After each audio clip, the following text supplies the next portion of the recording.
Hi மக்களே, கருவாடும் முளைக்கீரையும் சேர்ந்த ஒரு கருவாடு குழம்பு. ஓட்டாம்பாறை கருவாடு தாங்க நம்ம போட்டு குழம்பு வைக்க போகிறோம்.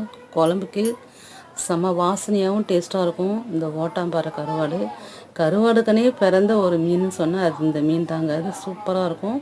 இந்த மாதிரி மீனை கருவாடை நம்ம க்ளீன் பண்ணிவிட்டு முள்ளு எல்லாம் எடுத்துகிட்டு தோலெல்லாம் உரிச்சிட்டு கொஞ்சம் சுடு தண்ணியில் இந்த கருவாடை போட்டு ஊற வச்சுட்டு அதுக்கப்புறம் நம்ம க்ளீன் பண்ணோம்னாக்கா சுத்தமாக இருக்குங்க. செம்ம ஒரு கருவாடு ஸ்மெல்லும் இருக்காது, சூப்பராக இருக்கும்.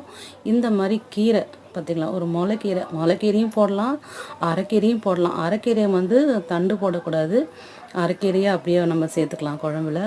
தண்டு கீரையும் போடுவாங்க. தண்டு கீரையை தண்டை மட்டும் உடச்சி இந்த குழம்புல போடுவாங்க. கருவாடு குழம்புக்கு சூப்பராக இருக்கும். இந்த அடியும் நுனியும் நம்ம கட் பண்ணிவிட்டு இந்த நடுவில் இருக்கிற இந்த சின்ன தண்டு ரொம்ப இளம் தண்டாக நம்ம எடுத்து பொடி பொடியாக நம்ம கட் பண்ணிக்கலாம். இந்த மாதிரி நிறைய கட் பண்ணி ஒரு கட்டு கீரையை நீங்கள் அப்படியே போடலாம் தாராளமாக. அது குழம்புல வெந்ததும் அப்படியே நசுங்கி அப்படியே நார்மலாக சின்னதாக ஆகிடும், சுருங்கி வந்துடும். இந்த மாதிரி ஒரு 4 தக்காளி எடுத்துக்கங்க, வீட்டு குழம்பு தூள் போட்டுக்கோங்க.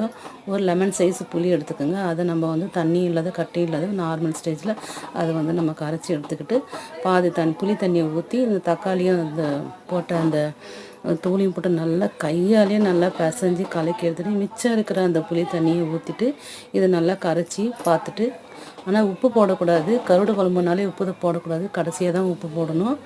இது மாதிரி புளி காரம் எல்லாம் கரெக்டாக அதை நம்ம செக் பண்ணி பார்த்துட்டு இது மாதிரி கொத்து கத்திரிக்காய் போட்டுக்கலாம். கொத்து கத்திரிக்காய் போட்டுட்டு நம்ம அரிஞ்சு வச்சு அந்த முளைக்கீரை தண்டையும் சேர்த்துக்கலாம். க்ளீன் பண்ணி வச்ச அந்த கருவாடையும் சேர்த்துக்கலாம்.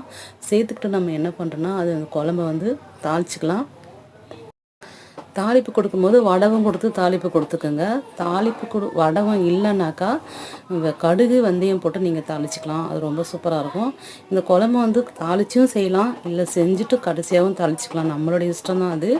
இதை மாதிரி குழம்பு நம்ம தாளித்து கொட்டினதும் வாசனை, அந்த வடவத்தோட வாசனை, கீரை, அந்த கருவாடெல்லாம் சூப்பராக செம்ம வாசனையாக இருக்கும். டேஸ்ட்டும் செம்ம டேஸ்ட்டாக இருக்கும். அந்த குழம்பு இப்படி தாங்க இருக்கும். ஆனால் கொதித்து அந்த கீரைலாம் அப்படியே சுருங்கி குழம்பு இந்த ஸ்டேஜுக்கு வந்துடும்.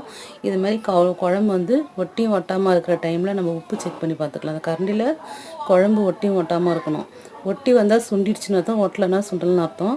நம்ம உப்பு செக் பண்ணி பார்த்துட்டு குழம்பு இது மாதிரி கடைசியாக நம்ம இறக்கி ஆற விட்டு நம்ம இறக்கணும். சூப்பரான ஒரு கருவாடு குழம்பு ரெடிங்க. ட்ரை பண்ணி பாருங்கள் மக்களே.